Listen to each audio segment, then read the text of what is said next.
Mas eu quero que você abra a Bíblia no livro de Apocalipse.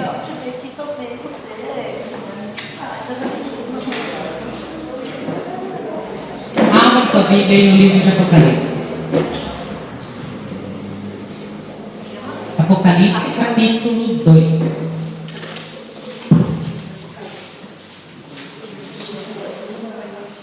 É o livro mais difícil de achar, né? É o mais difícil de achar. O último livro mais difícil de achar, né? Amém? Mas, nós vamos meditar um pouquinho hoje nas cartas que foram escritas às igrejas da Ásia. São 7 cartas, né? Esses dias atrás eu estava vendo um programa e eles estavam falando sobre 2 eventos que iria ter lá na igreja deles. Um evento para os moços e outro evento para as moças. E o nome do evento das moças me chamou muita atenção. E quando ele falou aquela frase, eu fiquei com aquilo na cabeça e disse, vamos falar sobre isso. O nome do evento para as meninas seria: não abaixe a cabeça, que a coroa pode cair. Eu achei tão interessante que eu comecei a viajar nessa frase e lembrei justamente das cartas, né? Então nós vamos meditar um pouquinho nas cartas. Em Apocalipse capítulo 1, a partir do versículo 1, nós vamos lendo e vamos comentando a respeito. A primeira carta é a igreja de Éfeso. Amém? 2:1 diz assim: essas são as palavras daquele que tem as 7 estrelas em sua mão direita e anda entre os 7 candelabros de ouro. Conheço as suas obras, o seu trabalho árduo e a sua perseverança. Sei que você não pode tolerar homens maus, que pôs a prova os que dizem ser apóstolos, mas não são, e descobriu que eles eram impostores. Você tem perseverado e suportado os sofrimentos por causa do meu nome e não tem desfalecido.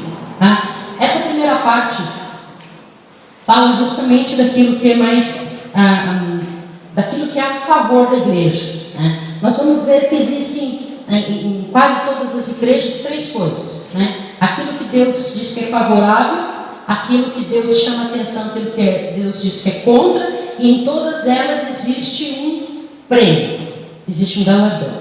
Então nós vamos ver que nessa primeira parte, a igreja de Éfeso, ela tem a favor dela o quê? Que ela conheça as suas obras. Quer dizer, o que quer dizer quando a gente fala assim, conheço as suas obras? Quando Deus fala direto para a igreja, quando ele diz assim, eu conheço as suas obras, o que significa isso para você? O que passa na tua mente? Para minha obra é testemunho, o que a pessoa está fazendo, se manifestando como cristão. Exatamente. Isso significa, além disso, significa mais uma coisinha: que Deus está atento. Deus não está desapercebido do que está acontecendo. Eu sei que às vezes, no momento de dificuldade, a gente tem mania de fazer essa oração, né? O Senhor não está me ouvindo, o Senhor se afastou de mim, o Senhor está longe. A gente tem essa maneira, não tem? Né? Mas a gente sabe, no fundo, Deus não fez isso. Diz ali o quê? Que Ele conhece as suas obras. E veja que Ele elogia também o quê? O seu trabalho árduo e a sua perseverança. Perseverança ou paciência.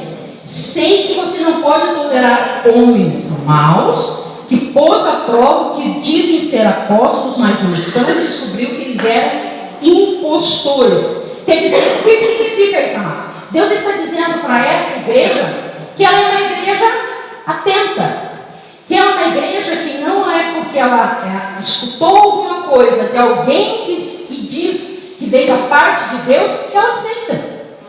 Né? Ela põe à prova aquilo que é falado. Ela não diz assim, não, falou aqui, apareceu, disse que é em nome de Jesus, então tá bom. Botou Deus na coisa, Eu lembro de uma mensagem do pastor que ele dizia assim, né? Que hoje em dia é só botar um carimbo gospel e tá valendo tudo, não é verdade?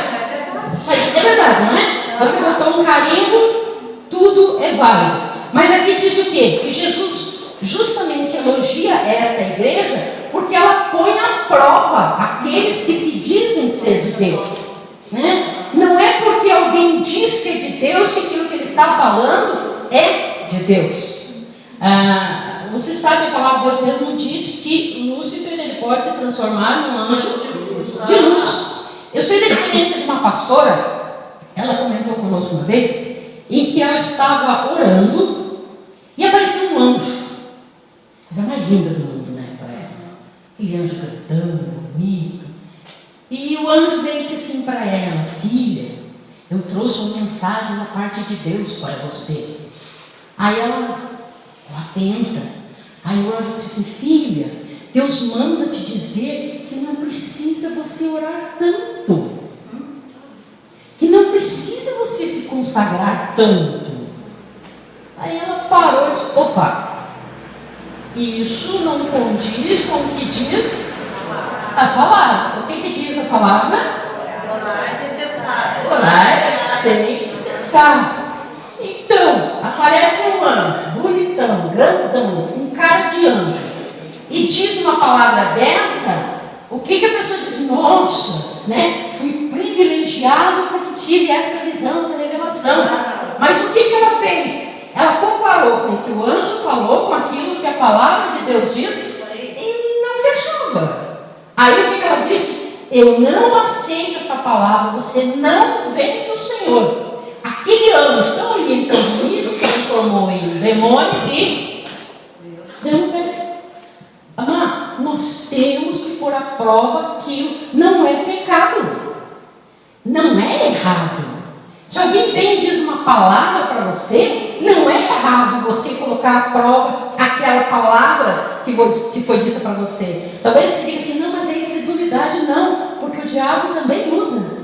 Lá no Velho Testamento fala que Deus mesmo mandava falsos espíritos para falar para falsos profetas, para criar confusão. Por quê? Porque Deus quer aquelas pessoas que ouçam, mas ouçam aquilo que é verdadeiro, ouçam a palavra. E veja que Deus ainda diz para eles: olha, você não pode tolerar homens maus. Você põe a prova os que dizem ser apóstolos, mas não são, e descobriu que eles eram pastores. Mas eu já li muitos livros evangélicos em que eu não concordei com a postura do autor. Eu não sou obrigado a concordar com a postura do autor, principalmente naquilo que diz em questão de interpretação da palavra. Porque tem coisas que a palavra é clara, né? É claro, está claríssimo, está ali, não se discute. Agora, tem coisas que a palavra de Deus não esclarece, ela não deixa claro.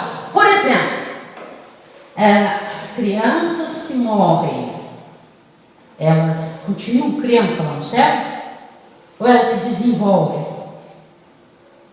Eu não tenho a mínima ideia, porque a Bíblia fala que sim ou que não?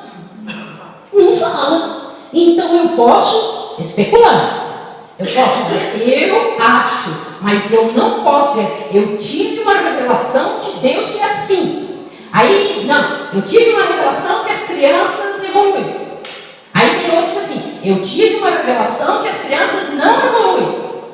Mas o Deus confuso é esse, que dá uma revelação para um, uma revelação diferente para o outro. Aí causa confusão. Então nós temos que nos manter naquilo que diz a palavra. Mas veja bem, além do elogio, Deus chama a atenção da igreja. Lá no versículo 4, diz assim: contra você, porém, tenho isso. Você fez o quê? Abandonou o seu primeiro. Acho que vou precisar tomar água. Você abandonou o seu primeiro amor. Lembre-se de onde caiu. Arrepende-se e pratique as obras que praticava no princípio. E se não se arrepender, virei você e tirarei o seu candelabro do lugar dele. Veja, Deus chamou a atenção para uma coisa boa, mas Deus também chamou a atenção de uma coisa que poderia vir a acontecer e que está para eles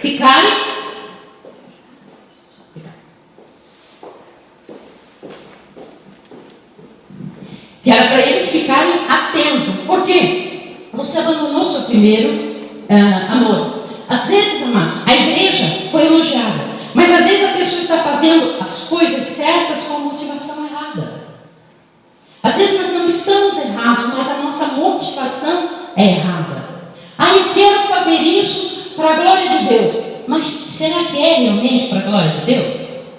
Será que o que está motivando não é uma coisa mais pessoal nossa? Não, eu quero ser milionário porque eu vou ajudar todas as igrejas, eu vou patrocinar missionário por todo o mundo. A motivação pode ser certa, mas Deus conhece a verdade do nosso coração. Deus elogiou, mas Deus chamou a atenção. Você abandonou seu primeiro amor. O que significa? É aquilo que nós continuamos a fazer, mas perdemos o foco, perdemos o motivo principal. Você lembra do episódio que os discípulos foram mandados de 2 em 2 para fazer a obra de Jesus?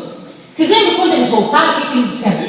Jesus do céu, nós expulsamos demônios, nós curamos, nós fizemos milagres, nós fizemos isso. Senhor, nós fizemos maravilha, Senhor, nós fizemos aquilo. O que Jesus disse para eles? Desce. Qual é o foco? Alegrai-vos, porque os vossos nomes estão arrolados nos céus. O que eles estavam fazendo era correto. A motivação era errada. Às vezes as pessoas estão fazendo as coisas certas pelo motivo errado. Às vezes a esposa ora pela conversão do marido. Senhor, converte meu marido. Senhor, converte meu marido. Senhor, converte meu marido. Senhor, converte meu marido, Senhor, porque eu quero que ele seja salvo. Mas às vezes lá no íntimo a pessoa está dizendo assim: Senhor, converte meu marido, vai ser mais fácil ir na igreja, né? Ele não vai ficar resmungando de me levar lá. Quando tiver um congresso, eu não vou precisar ficar uma semana preparando o coração dele para fazer isso. A motivação de orar pela salvação é errada. Às vezes a gente dá uma tapeada dizendo que não é, mas é. Tem um fundo egoísta. É onde nós deixamos o primeiro amor. É onde nós permitimos que o primeiro amor caia. Mas veja lá no versículo 7. Diz assim: aquele que tem ouvidos, ouça o que o Espírito diz às igrejas. O que ele diz lá? Ao vencedor darei o direito de comer da árvore da vida que está no paraíso de Deus. Amado, tem um detalhe aqui muito interessante nesse versículo. Na segunda parte do versículo: ao vencedor, ao que vencer. Não é aquele que crê que vai vencer. Não é aquele que crê que vai chegar lá. É aquele que vence. Por quê? Vocês lembram de algum exemplo na Bíblia de pessoas que creram e por isso foram salvos? Vocês lembram de alguém? Esse foi salvo. Saúl, no caso. Saúl. Vamos ver um exemplo bem prático. Nabucodonosor. Ele reconheceu que o Deus de Daniel era o Deus verdadeiro, não reconheceu? E ele deixou de servir aos seus deuses por causa disso? Não. Ele creu, mas ele não deixou as coisas de lado. Ele continuou vivendo a vida dele do jeito que ele achava que era correto. Então ele acreditou. Judas é um dos maiores exemplos. Ele andou, ele fez milagres em nome de Jesus e nem por isso foi salvo. Ele não foi vencedor. Se ele tivesse se arrependido, ele teria sido perdoado?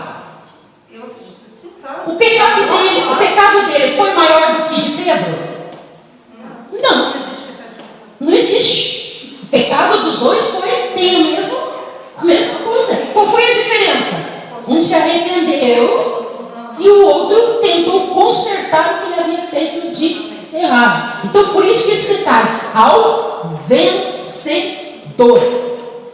Não é o que frequenta a igreja, não é aquele que faz uma oração esporádica, não é aquele que se diz cristão, é o que vencer, é aquele que cruzar a linha. Vocês lembram de uma Olimpíada? Eu não me lembro de que foi aquela Olimpíada. Mas é uma das cenas mais famosas até hoje, daquela, acho que era uma maratona, não é? Acho que era uma francesa, se eu não me engano. Eu não lembro quem foi que ganhou, mas eu lembro quem foi que chegou em último lugar. Foi aquela mulher. Porque ela chegou toda estropiada. Vocês lembram da cena? Ela andava e quase caía, ia para um lado assim, ia para o outro, porque as pernas, você sabe que o cansaço é tão grande que o cérebro manda, mas o corpo já não obedece, né? E ela foi, e se alguém ajudasse ela perdia. Ela não podia ser ajudada. Os caras foram do lado dela assim, meio que, né, esperando, quem sabe que ela pedisse, mas ela não. Ela cruzou a linha, ela concluiu, ela venceu. Não adianta nós darmos 99,99999 e não completarmos a carreira. Nós não vamos ser considerados vencedores. Segunda carta, Márcio. Carta à igreja de Esmirna. A partir do verso 8. Diz ali: essas são as palavras daquele que é o primeiro e o último, que morreu e tornou a viver. Conheço as suas aflições e sua pobreza, mas você é rico. Conheço a blasfêmia dos que se dizem judeus, mas não são, sendo antes sinagoga de Satanás. Não tenha medo do que você está prestes a sofrer. O diabo lançará alguns de vocês na prisão para prová-los, e vocês sofrerão perseguição durante 10 dias. Ser fiel até a morte e o quê? A coroa da vida. Esmirna era uma igreja que estava passando por grande provação. Mas você vê o elogio que o Senhor faz para ela? Eu conheço as suas aflições e a sua pobreza, mas você é o quê? Você é rico. Eles não tinham materialmente, mas espiritualmente eles davam de lambada naquelas outras que eram ricas, que tinham tudo, que tinham grandes suntuosos templos, que tinham, e você vai ver que tem algumas aqui, se você for ler o estudo mesmo, vai ver que a maioria delas eram igrejas muito ricas, que tinham muita coisa, mas essa aqui diz que não tinha nada, mas tinha tudo, né? E ainda diz que o problema delas ela ia passar por essa provação durante 10 dias. Por que esses 10 dias contavam, amado? Porque todas as provações que vêm sobre a nossa vida tem começo, meio e fim. Às vezes a pessoa diz assim: Senhor, eu cheguei no meu limite, eu não aguento mais, Senhor, não dá. Se a provação continua, é porque você ainda aguenta. Você ainda consegue andar mais um pouco. Por mais que você ache que seja pobre, miserável. Senhor, não dá, Senhor, não dá, Senhor, não dá, não tem mais jeito, Senhor, tira isso dele, tira isso de mim. Mas não a própria palavra de Deus que diz que Deus não manda nada que nós não tenhamos condições de suportar, irmãos. Nós podemos. Eu sempre lembro daquele filme eu nunca sei se é Derrubando Gigantes. Desafiando. É alguma coisa com gigantes, né? Desafiando. Eu lembro de uma cena que me chama muita atenção, e acho que quem assistiu esse filme deve lembrar. Em que o treinador diz para um assim: não, você vai fazer esse exercício. Ele diz: não é possível. Aí ele põe o cara de 4, e o que ele faz? Põe um em cima dele, né? O cara fica de 4 com um camarada, e vocês sabem que esses de futebol americano são tudo pequenininho, né? Eles são um gigantão, né? São bem privilegiados, né? Agora imagine um daquele de 4 com um daquele em cima. E ele manda o cara fechar o olho. E aí o que ele faz? Anda. O cara anda. Não dá. Vai que você consegue. Não vai dar. Não, vai que você consegue. Não, vai. Quando ele parou, o que ele tinha conseguido fazer? Ele atravessou o campo todo. Ele podia ou não podia? Podia. Ele só precisava eu estou contigo. Não é o que o Senhor disse? Quando você passar pela água, ela não submergirá. Quando você passar pelo fogo, ela não te queimará. Quando os 3 foram jogados lá dentro da fornalha, vocês lembram o que aconteceu com os soldados que estavam lá dentro na hora que abriram a fornalha? O que aconteceu com os soldados? Morreram na hora. Foram consumidos na hora. E o que aconteceu com os 3 lá dentro quando o rei foi lá olhar? O que eles estavam fazendo, os que eles foram jogados lá dentro da fornalha? Acorrentados, amarradinhos. O que a Bíblia diz que eles estavam fazendo lá dentro do fogo? Passeando. Não tinha mais amarras. Por quê? Porque mesmo na provação, o Senhor está conosco. Tanto que o que o rei disse? Ué, não é no 3? Ué, não estou vendo 4? Alguém multiplicou lá dentro? E um é semelhante ao Filho dos deuses. Ele não sabia o que era, mas nós sabemos que era o anjo do Senhor que estava lá presente naquele lugar. Então, nós podemos suportar a provação? Podemos. Nós, às vezes, achamos que não. Quando Deus nos prova, Ele não nos prova para mostrar para Ele. Ele nos prova para mostrar para nós mesmos que nós conseguimos. Quando Deus pediu o sacrifício de Isaac, para quem que Deus estava provando o amor de Abraão? Era para ele? Não. Deus estava provando para Abraão que o amor que Abraão tinha por Deus era maior que ele tinha por seu filho. Abraão precisava saber disso. Deus já sabia. Deus sabe que nós conseguimos suportar as provações, sim. E aqui diz: ser fiel até a morte, lhe darei a coroa da vida. E olha o que diz o versículo 11: aquele que tem ouvidos, ouça o que o Espírito diz às igrejas. O vencedor de modo algum sofrerá o quê? Segunda morte.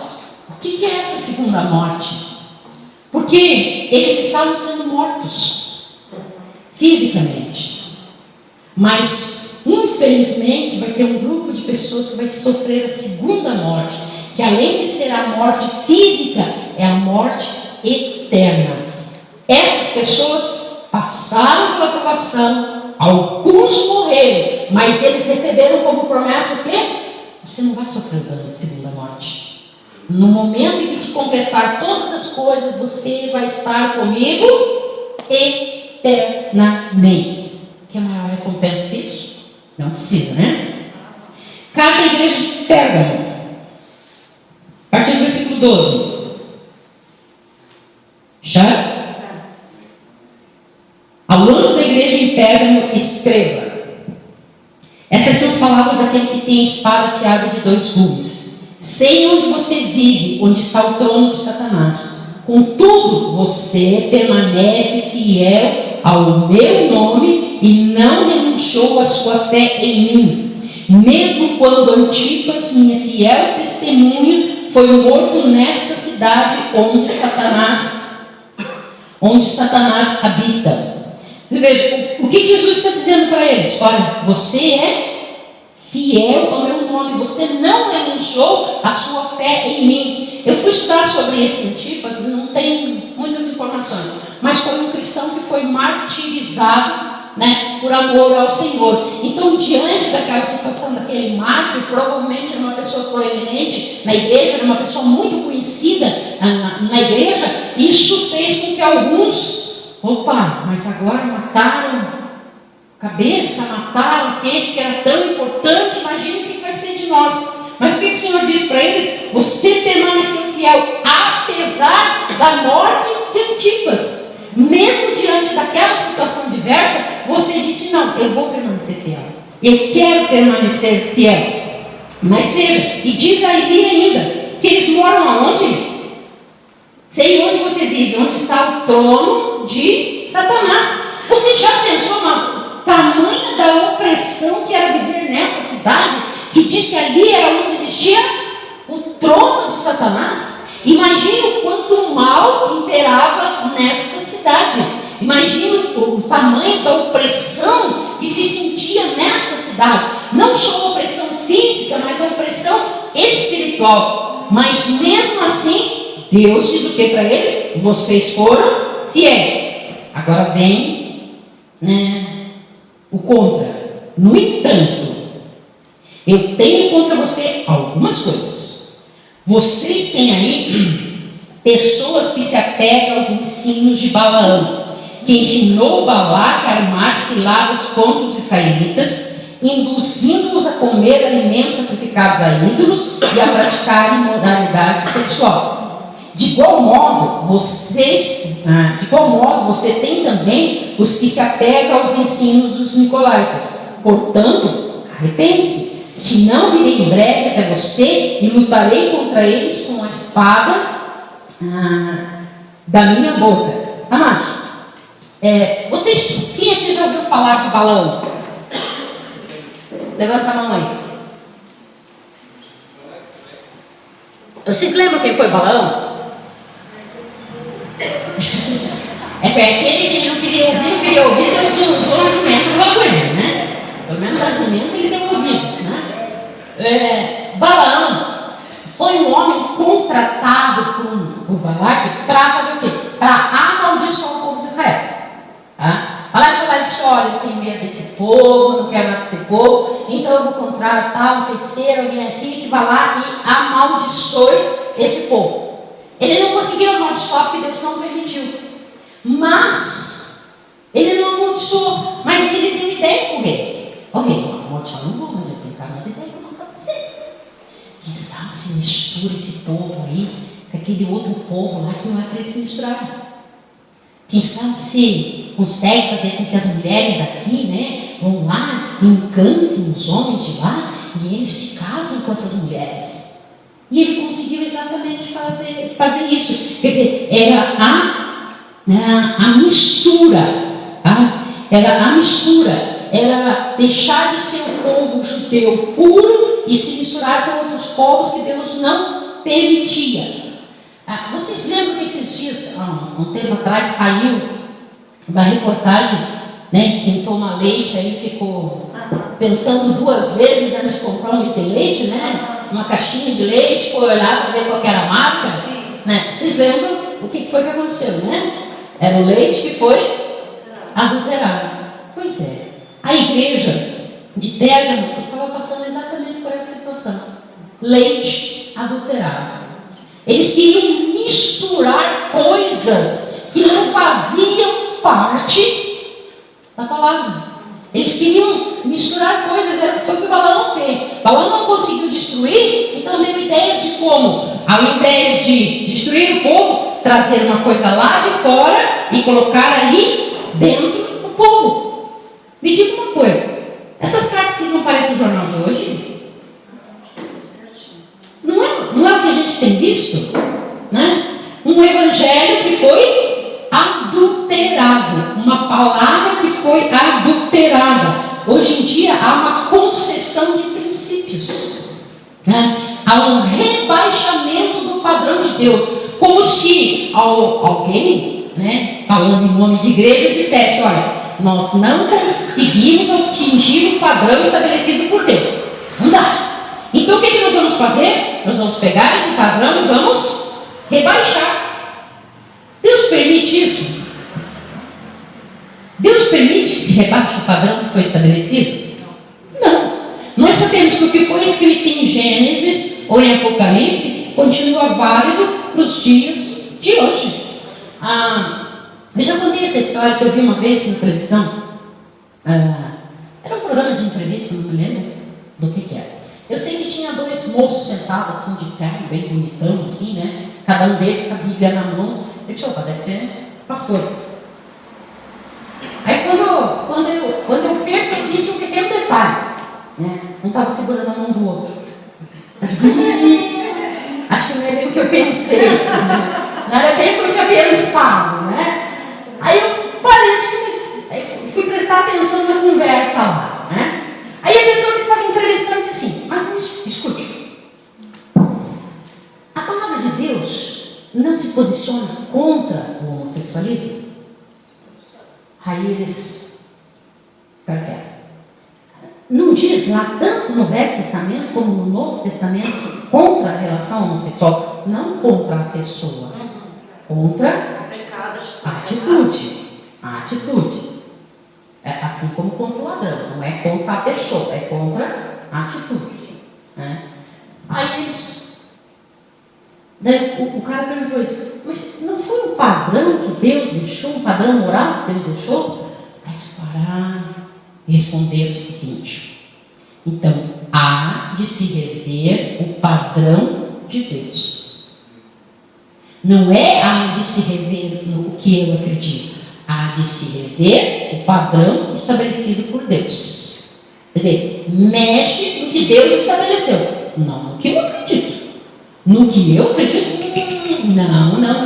não pode mexer, porque daí eu acredito e está certo. Isso é rebaixar o padrão estabelecido por Deus.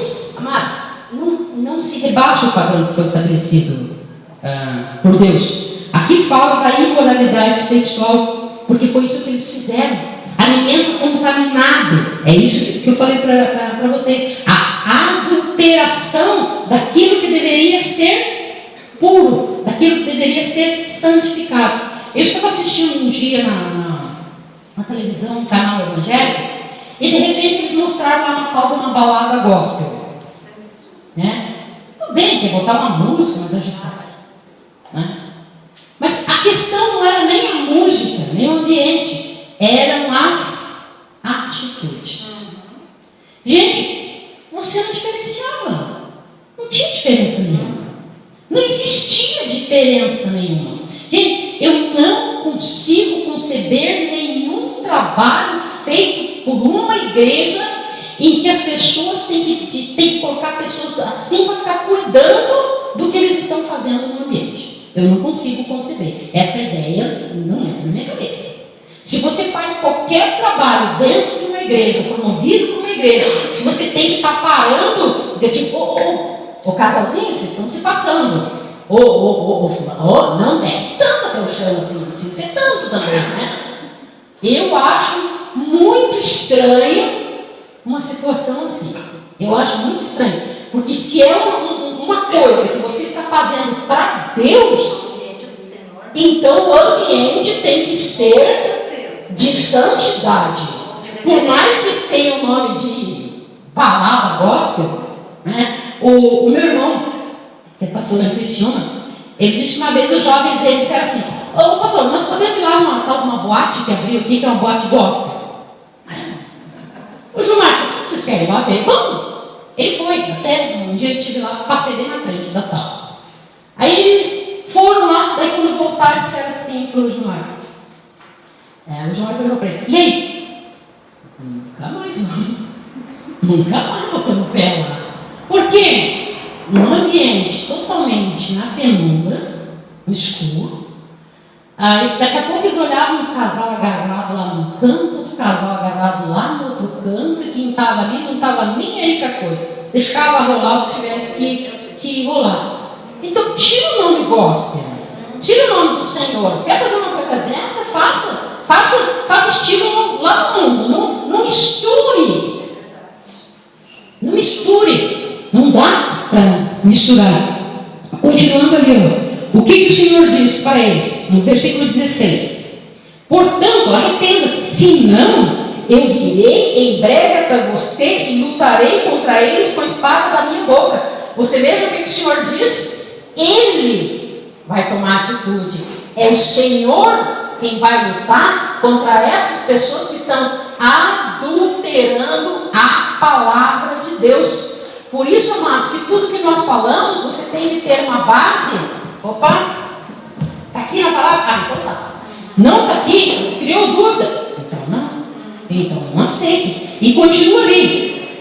Aquele que tem ouvidos, ouça o que o Espírito diz às igrejas. Ao vencedor darei do maná escondido. Também lhe darei uma pedra branca com um novo nome nela escrito, conhecido apenas por aquele que o recebe. O que significa esse maná escondido? Você sabe que o povo lá no deserto, quando eles não tinham, reclamaram lá da comida, o que o Senhor mandava para eles? Todos os dias o Senhor mandava o maná, a porção exata para aquele dia. Mas todos os dias o Senhor tinha que mandar. Aqui diz maná escondido, é aquele que nós não vamos precisar mais, nós não vamos mais ter, vai ser um alimento eterno. Por quê? Porque a própria palavra de Deus diz que lá não vai mais ter choro, não vai mais ter dor, não vai ter fome, não vai ter sofrimento, não vai ter nada disso que é ruim e que nós enfrentamos aqui, vai deixar de existir. Outra coisa, mano, diz ali que a pessoa vai receber uma pedra branca com um novo nome. Eu fiquei, mas por que pedra branca com um novo nome? Aí fui dar uma estudada e descobri que, você sabe que naquela época havia os gladiadores, né? Quem eram os gladiadores? Era um grupo de pessoas lá que eram preparados para entrar naquelas arenas, só saía de duas formas lá, né? Ou vencedor ou morto, né? Não tinha meio termo. Quando era um grande vencedor que passava por várias batalhas, ele recebia uma pedra branca, como se fosse uma identificação. Então, o gladiador que recebia aquilo não precisava lutar. Ele estava livre de qualquer tipo de luta. Amados, quando nós recebemos a nossa pedra branca, nós não vamos precisar mais lutar, porque nós já vamos ter vencido. Aqui nós ainda não vamos receber essa pedrinha branca. Não vamos, porque enquanto estivermos aqui, nós vamos passar por lutas e por provações. Mas quando nós estivermos lá na glória, o Senhor vai dizer assim: tá, deu, chega de luta, chega de batalha, chega de sofrer. E uma outra coisa que fala com relação a também essa pedra branca, que é um novo nome. O que significa um nome para nós? O que é o nosso nome? Exatamente, né? O nosso nome é a nossa identidade, tanto para o bem como para o mal, né? Eu posso dizer assim: bem-vindo à selva. Eu posso ir, bem-vindo à selva. Do jeito que eu falar, vai ser o jeito que eu vejo ela, que eu estou vendo a identidade dela. Isso é verdade ou não é? Você está no grupinho, o que você diz? Vem a pessoa de pronto. A gente usa bem as coisas de palavra. Por quê? Porque infelizmente às vezes erra a identidade, né, da pessoa. Mas quando nós somos para a glória, irmãos, todos nós aqui temos uma identidade perfeita, sem nenhuma falha, sem nenhum erro, sem nenhuma mancha. Não temos. Se alguém tem, por favor, levante a mão e conte segredo. E repartem, né? Não tem, não existe. Nós somos falhos. E esse nosso nome está ligado às nossas falhas. Você sabe que uma pessoa fica marcada pro resto da vida por uma atitude. Esses dias estava passando um programa de entrevista, a pastora Lucinha estava entrevistando quem? Guilherme de Pádua. Vocês lembram quem foi Guilherme de Pádua? Né? A gente associa o nome ao assassino. Infelizmente. Né? Diz que se converteu, não sei aí o Senhor quem sabe da vida dele. Mas todas as vezes que alguém falar em Guilherme de Pádua, você vai lembrar do quê?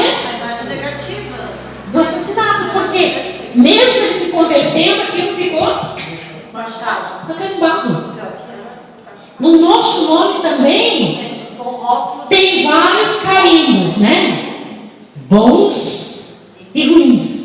Mas quando nós estivermos lá na glória, o Senhor disse que nós vamos receber um novo nome. Tudo vai ser novo, né? Até o nosso nome vai ser novo. Aquela identidade, de repente, fracassado, de pecador, de perdido, de erro, de assassino, de mentiroso, seja lá do quê? Passou, né? Não vai precisar nem entrar na justiça para trocar o seu nome, né? Vamos continuar. A igreja de Tiatira, a partir do versículo 18. Acharam? Diz lá: essas são as palavras do Filho de Deus, cujos olhos são como chamas de fogo e os pés como bronze reluzente. Conheço as suas obras, o seu amor, a sua fé, o seu serviço, a sua perseverança. Sei que você está fazendo mais agora do que no princípio. No entanto, aí vem, quase todas as cartas têm porém, no entanto, sempre tem uma chamada. Mas vamos ver a primeira parte. Diz ali que Deus conhece as suas obras, o seu amor, a sua fé, o seu serviço, a sua perseverança. Sei que você está fazendo mais do que no passado, mais do que no princípio. Quer dizer, é aqueles que estão fazendo, que mostra, que o Senhor está olhando, está destacando aquilo que a pessoa está fazendo. Às vezes, amados, nós não conseguimos olhar e dizer assim para a pessoa: nossa, como você fez um bom serviço. Às vezes a gente não vê isso. Às vezes a pessoa faz um trabalho tão escondidinho que a gente não vê, mas saiba que aquilo mais escondidinho que você faz, o Senhor está vendo.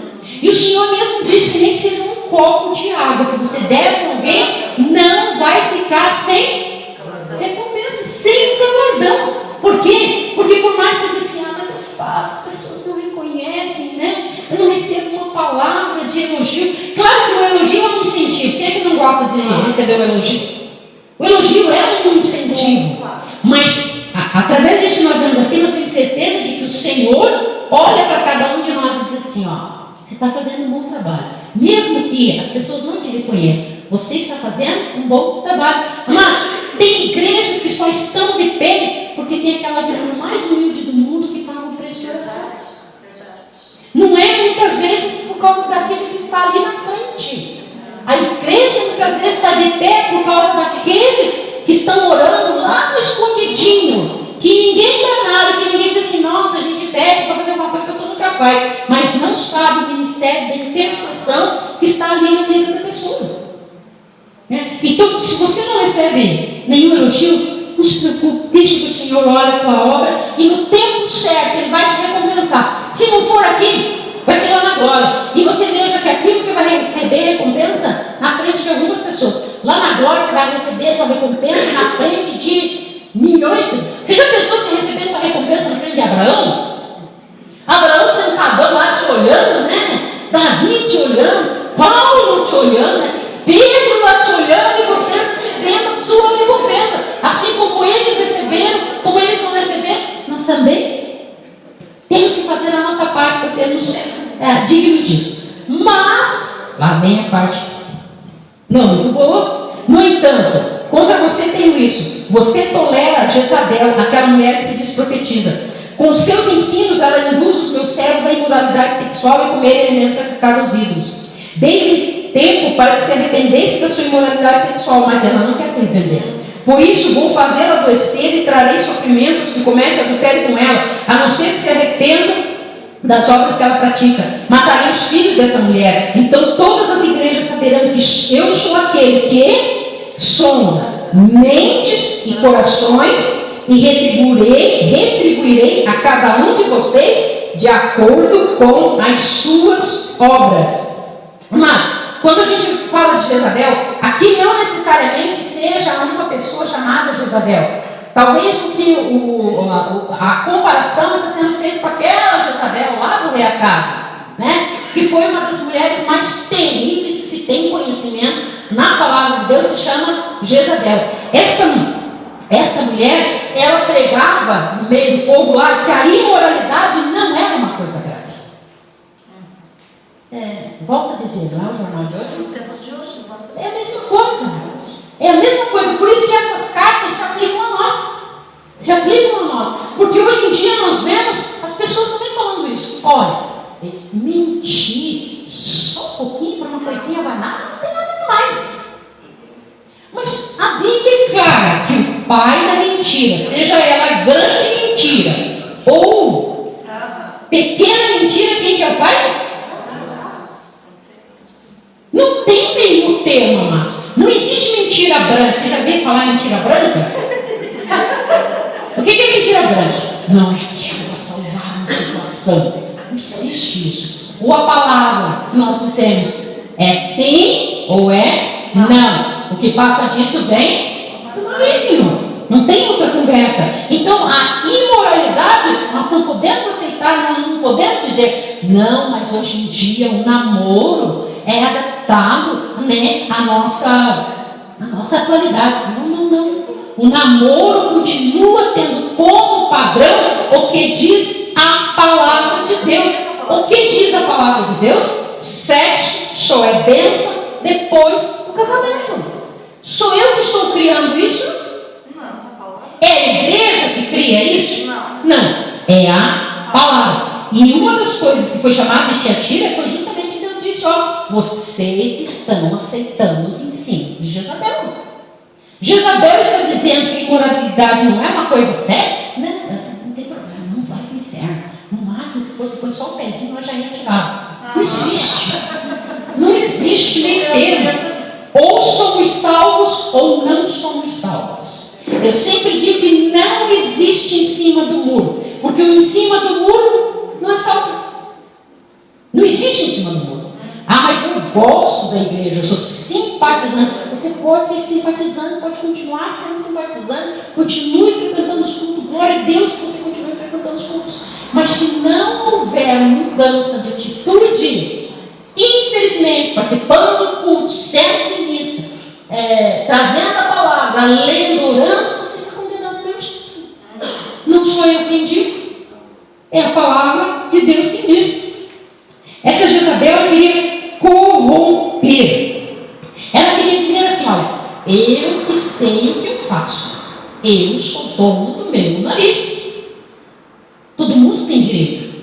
Todo mundo tem direito. Agora, nós temos que saber de uma coisa. Os meus direitos estão de acordo com o que diz a palavra? Então, glória a Deus. Senão, você está errado. Jamais Deus, com a sua palavra, vai estar errado.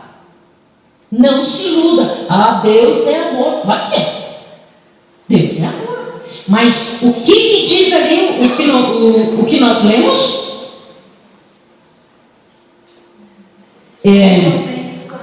Então todos saberão, no versículo 23. Então todas as igrejas saberão que eu sou aquele que sonda mentes e corações, o quê? E retribuirei a cada um de vocês de acordo com as suas obras. Deus só dá para nós aquilo que nós primeiro fazemos. Tá? A escolha é sempre nossa.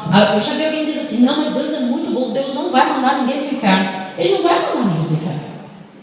As pessoas têm toda a razão. Deus não manda ninguém para o inferno. Vai quem quer.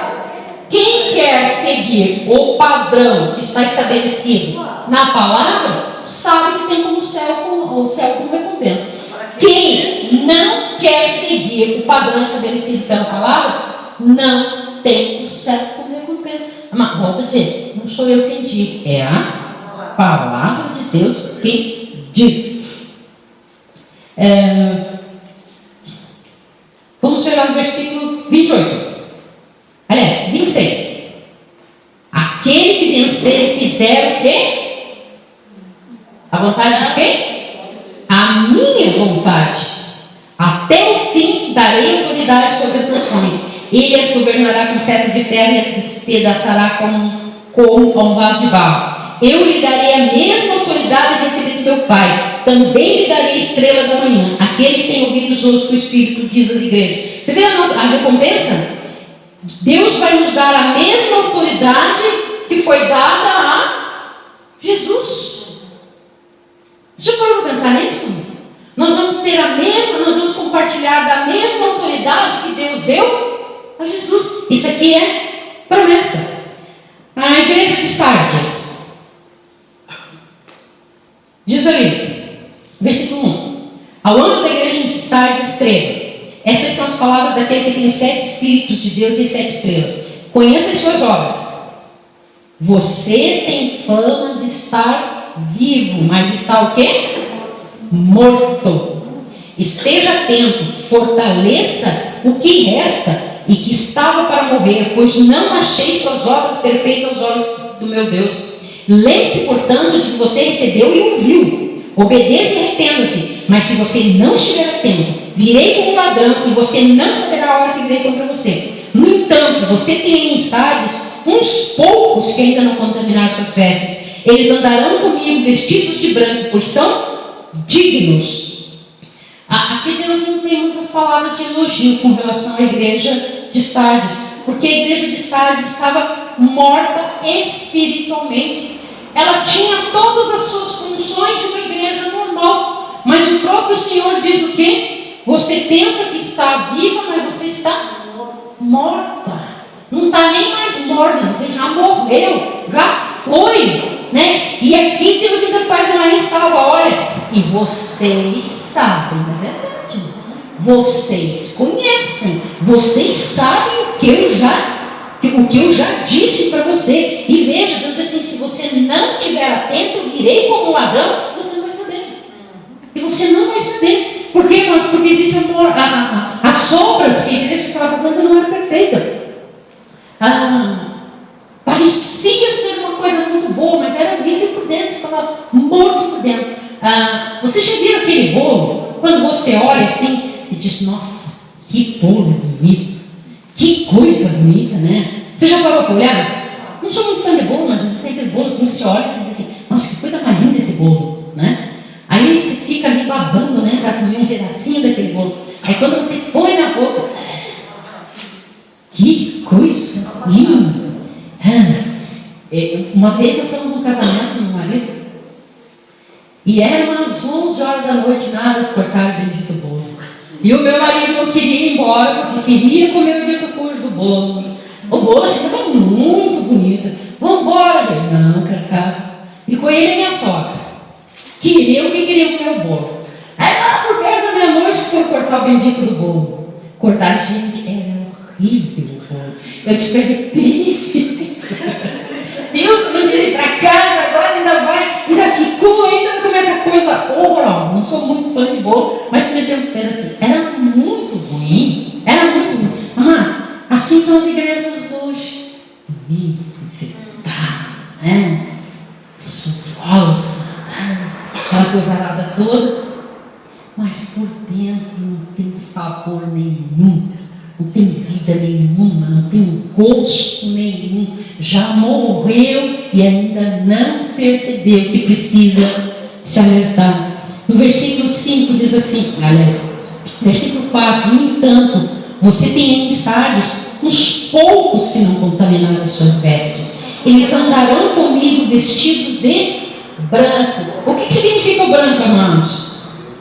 Pureza. Eles não se contaminaram, eles estavam alertas, se aperceberam. O vencedor será igualmente vestido de branco. E olha o que diz: jamais apagarei o seu nome do livro da vida. E olha a recompensa: mas o reconhecerei diante do meu Pai e dos seus anjos. Você já pensou você ser reconhecido diante de Deus? Jesus vai dizer assim, vai chegar e dizer assim: ó, pastora Angelita, vem cá. Está vendo, Deus? Está vendo, meu Pai? Essa mulher aqui fez isso, fez aquilo, fez aquilo outro. Ela permaneceu fiel à minha palavra. Você já pensou? Você ser exaltado diante de Deus através de Jesus? Que recompensa melhor que essa? E veja, jamais apagarei o seu nome do livro da vida. Amados, uma vez salvo, não é sempre salvo. Porque diz aqui que o nome pode ser apagado. É por escolha do Senhor que o nome é apagado? Não. É porque nós escolhemos. Vamos dar uma corrida. Carta à Igreja de Filadélfia. Versículo 7. Essa é a igreja que eu gostaria de fazer parte. Essas são as palavras daquele que é santo e verdadeiro, que tem a chave de Davi. O que ele abre, ninguém pode fechar. O que ele fecha, ninguém pode abrir. Conheça as suas obras. Eis que coloquei diante de você uma porta aberta que ninguém pode fechar. Sei que você tem pouca força, mas guardou a minha palavra e não negou o meu nome. Veja o que farei com aqueles que são sinagoga de Satanás e que se dizem judeus e não são, mas são mentirosos. Farei que se prostrem os seus pés e reconheçam que eu o amei. Visto que você guardou a minha palavra de exortação e perseverança, eu também o guardarei da hora da provação que está para vir sobre o mundo, para pôr a prova os que habitam na terra. Venha em breve, retenha o que você tem, para que ninguém tome a sua coroa. Farei do vencedor uma coluna no santuário do meu Deus, e dali ele jamais sairá. Escreverei nele o meu nome, o nome do meu Deus, o nome da cidade do meu Deus, a nova Jerusalém que desce dos céus da parte de Deus, e também escreverei nele o meu novo nome. Aquele que tem ouvidos, ouça o que o Espírito diz às igrejas. A igreja de Filadélfia, irmãos, era uma porta aberta que ninguém conseguia fechar. Ela tinha pouca força de não ter tantos bens materiais, de não ter, quem sabe, tantos nomes. Mas Jesus mesmo diz: olha, eu abri, ninguém vai fechar essa porta. Não importa se vocês têm pouca força, porque eu estou do lado de vocês, eu batalho por vocês. Então, por quê? Porque você guardou a palavra, você não negou. E veja que Deus quase não chama atenção. A única coisa que ele faz é assim, ó, ele só faz uma pequena exortação. No versículo 11: retenha o que você tem para que ninguém tome a sua coroa. É a única coisa que o Senhor diz: olha, continue dessa forma, vai que você está no caminho certo. Agora, cuidado, retenha o que você tem para que ninguém tome a sua coroa. Permaneça firme. E diz ali que também essa pessoa vai ser uma coluna no santuário do meu Deus. Para que servem essas colunas, amados? Para sustentação. Você já pensou que nós vamos ser colunas na cidade de Deus? Né? Nós vamos ser suportes. Por quê? Porque vencemos. Porque chegamos lá. Porque fizemos a nossa parte. Né? Porque corremos a carreira que o Senhor nos propôs e nos mantemos firmes. Agora a última carta, irmãos. Essa é a pior. Eu não quero fazer parte de Deus, estou sério. Diz ali: essas são as palavras do amém, a testemunha fiel e verdadeira, o soberano da criação de Deus. Conheço as suas obras. Sei que você não é frio nem quente. Melhor seria que você fosse frio ou quente. Assim, porque você é morno, não é frio nem quente, estou a ponto de vomitá-lo da minha boca. Você diz: estou rico, adquiri riquezas, não preciso de nada. Não reconhece, porém, que é o quê?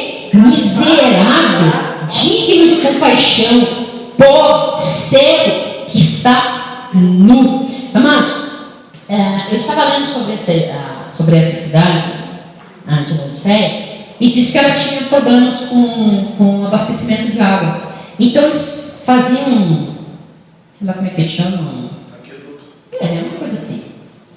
E eles iam até uma fonte de água, aquela água quente. Então eles faziam aquela água correr até dentro da cidade. Só que quando aquela água chegava lá, ela não estava nem quente e nem fria. Ela estava morna. Você já tomou água morna? Ui, gente, horrível. Ela é ruim. Ela não tem gosto de absolutamente nada. Eu vi uma vez uma pregação de uma pessoa e eu achei tão forte aquilo, mas é mais pura verdade. Quando Deus diz assim, ó: eu estou a ponto de vomitar você da minha boca. Mas, por que você... quem já não fez isso, né? Por que você vomita? Por quê? Porque alguma coisa não fez bem. Essa igreja faz mal para Deus. Você já pensou? Essa igreja, esse tipo de igreja faz mal para Deus.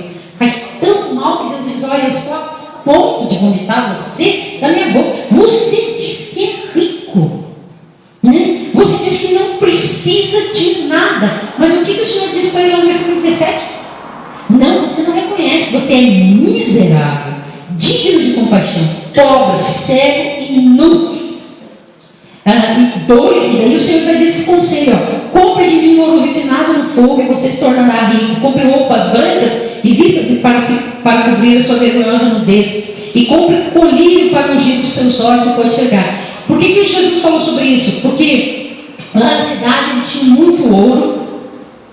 Eles tinham fábricas de tecido que também eram muito conhecidas. E eles fabricavam um colírio, né, que era conhecido na região por curar problemas de visão. Por isso que o Senhor falou para ele: o que adianta esse ouro que você tem? Vem, compre ouro de mim, né? Compre roupas brancas, mas aquilo que vem de mim. E aí entra aquele versículo, o 19 e 20. repreendo e disciplino aqueles que eu amo. Por isso, seja diligente e arrependa-se. E o versículo 20.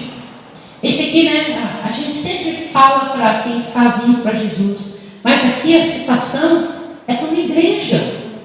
É para uma igreja. E o que o Senhor está dizendo para essa igreja de Laodiceia? Eis que eu estou à porta e bato. O que quer dizer isso? Que o Senhor estava lá de fora da igreja? Você já pensou uma igreja que era rica, que tinha tudo, que tinha tudo, que tinha tudo? E o Senhor estava do lado de fora, porque ele não conseguiu mais achar um lugar ali dentro, porque foram tirando ele do altar, foram tirando daqui, foram tirando, até botar ele do lado de fora, né? E olha, mas aqui, o versículo 19, repreendo e disciplina aqueles que eu amo. Sabe, irmãos, às vezes a gente ouve uma palavra meio pesada e a gente diz assim, nossa, falou porque sabia do meu problema. Não, falou porque o Senhor conduziu aquela palavra, por quê? Porque Ele disciplina quem Ele ama.